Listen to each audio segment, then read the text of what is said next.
we need to get this straight. Look at winning records before we make these kind of comments. Hey, let's talk about Ryan Sieg for a moment. Coming off a fantastic finish in Daytona last week, this 39 team, they're in the talk. They're in the conversation for this Xfinity Series playoff.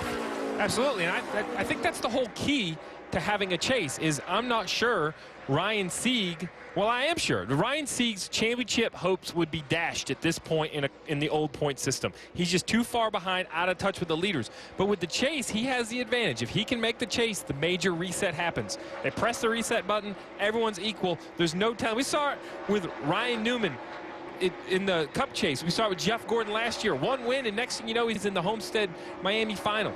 But it's the ultimate point battle. Like, we talk so much about so many great stories, and Kelly's in the garage with more on one of them. And that's Ryan Sieg in the 39 car. They've been in here in the garage for quite a while as they are making a change to the spring package. But Ryan does sound pretty happy with the car, saying it's turning better off turn 2, which opens up his entry into turn 3 and just better all-around entry. But really, the story has just been what this small team has been able to do this season. If the chase started tomorrow, they would be in it. I talked to Kevin Starlin from the team, better known as Cowboy, and asked him how they've been able to accomplish so much. And he said, look, it's just a lot of hard work and a really talented driver. He said Ryan is just so good with his car control and really good at knowing what he needs out of a race car to go faster. He also pointed to a new addition to the team, Mike Ford, who has a ton of Cup experience. So he said anything that we're lacking here, whether it be technology, strategy, whatever, Mike brings that over from the Cup side, and that has really improved this team as a whole. Mike is on the box for the 39 team. Cowboy's been sitting on top of their sister car, the 93, but he hopes to move into a role of competition director if they can bring one other crew chief to this team. But they've really been able to have a solid start to this season with limited resources.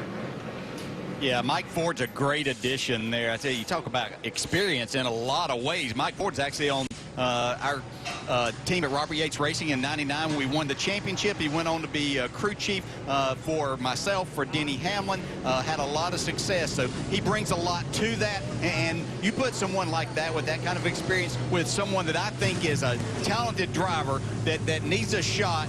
And not that he shouldn't stay with his team that he works hard with and his family there, but I would love to see Ryan Sieg get the opportunity in what we consider one of the top-level teams and see what he can do in a car. And how important was that third-place finish last week in Daytona? The sponsor they have on that car this week, Tri-County Landscape, came about because of that finish.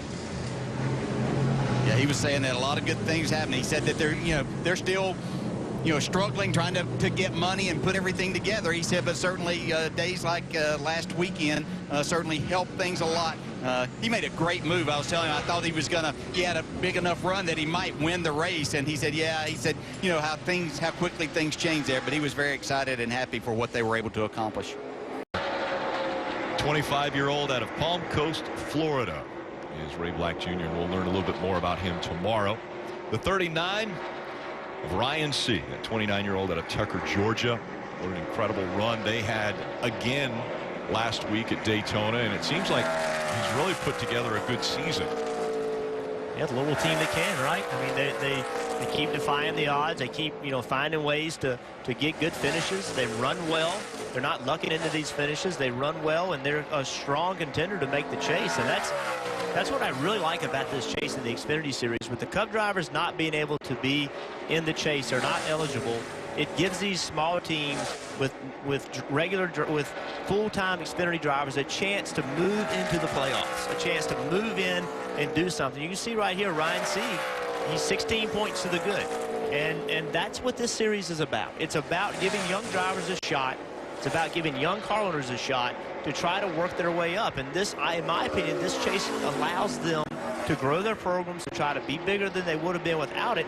I mean, it's a big deal to make the chase. You can go to sponsors, you can go to a lot of people to try to recruit better talent, all kinds of things that this door is open because of this chase format. And only 12 make it into the chase in the Xfinity Series. One driver that won't be in the chase in the Xfinity Series, but potentially in the Cup Series, is Austin Dillon. He's standing by with Mike. And his focus right now, Rick, is Ryan Sieg currently 13th on the board, the Tucker, Georgia native. So A small race team out here, a wave of momentum after Daytona. How much does momentum carry from a track like Daytona to this beast that is Kentucky? Just getting everybody pumped up on the team. You know what I mean? Showing that we can run up front, and we've came back to Kentucky and we're back top 15, which we should be there. And then we have TCL on board. They were on at Daytona and wanted to come back on board for here since we had such a great run. But just can't thank everybody on the team enough. You know, they work hard, and as do I. So it's just great that we get a third-place finish for our season. It's good to see good things happen to good people, and more importantly, good race teams that work hard and pay their dues. Ryan Sieg and this small race team are doing that. Alex, it's so good to go down there and watch them work. His dad, Rod, is down there. Josh Rayoma is the engineer down there, sometimes races in the Xfinity Series. And then friends who just come along. It's like old school racing to get it done for the 39. Yeah, the 39, and talking to Mike Ford, who's helping out some with them, said they only have like 4 guys back at the shop working. That is amazing that those guys are 12th or 13th right here against the teams of Gibbs and Childress and guys like that. Great job. Chastain is going to... Daytona, you got to be concerned for the driver. Dale, you've been through that. You know what I'm talking about for sure. Yeah, it hurts for a while, but it hadn't bothered his right foot staying flat down because it looked like he went wide open on that lap. We talk about others being a little bit slower. Elliott Sadler was right at basically the same time he ran. Ryan Reach put in a very nice lap to be second right now, but Suarez picked up just under 1/10 of a second. All 23 of the 24 who took time in the first round, or sorry, 23 broke the old track record, so it's very quick out there this afternoon, and we certainly expect that record to fall. But comparing... Officially. Comparing... No, not at all. It's hot down here. It got very steamy, and Ryan Sieg had to run in and change clothes. It got so hot out there. Just how hot is it in the race car? It's extremely hot, but it should be good for tonight. But the car will be all right. Hopefully the track cools down and gains grip, and we'll get better all night. So, starting in the 12th spot, how careful do you have to be going to turn 1 on lap 1? Yeah, I know, especially I think we're on the outside. I was looking right there. Hopefully it's cleaned up and be ready to race tonight, but it's going to be treacherous. Definitely on the outside, but the trucks look like they had it kind of figured out, so hopefully it'll be good tonight. Nice and steamy down here. Drivers meeting up next. Ryan Sieg, a good qualifying effort. Made it to round 3. He'll start 12th, Mike. Yeah, Blake Cook will start inside. Kentucky Speedway. For sure. Good choice. Yes. Yeah, that is a good choice. There you see the racetrack, and there is Ryan Sieg. His third-place finish last week in Daytona not only moved him up to 11th in the standings, it gave him a sponsor for this race, Tri-County Landscape. Welcome to NASCAR. You're brought here. Obviously, they worked really hard to come up with something that they felt like would live and to last. And so, you know, we're doing everything we can to try to match that and to get the grip in the car that we need. So, you know, it's going to be a learning night, figuring out what we have to do. And as the race progresses, I'm sure we're going to learn more and more. But definitely right now, the grip level is what's throwing us all for a curveball. 39 of Ryan Sieg came to pit road a little bit earlier than one would anticipate. Yeah, Ryan and his team, they're a team that is right there on the cut line for making that chase. So, you know, pitting under green, getting a lap down, maybe 2 laps down, that could have a huge play in where they finish tonight and hurt their chances to make this chase. They'd run out of right side tires before we got to the end of this race. Marty.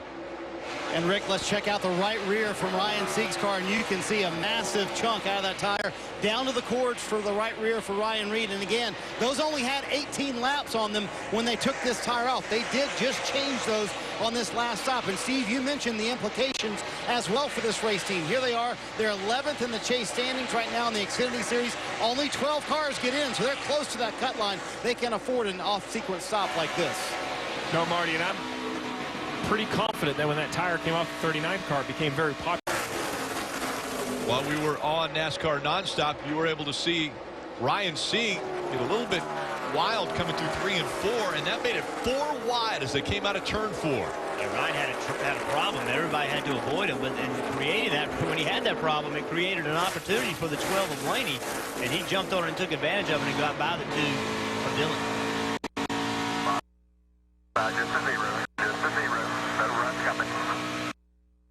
Cleared Kyle Busch. That was great driving. Yeah, you see the 07 just up in the gray. Nothing he could do with that.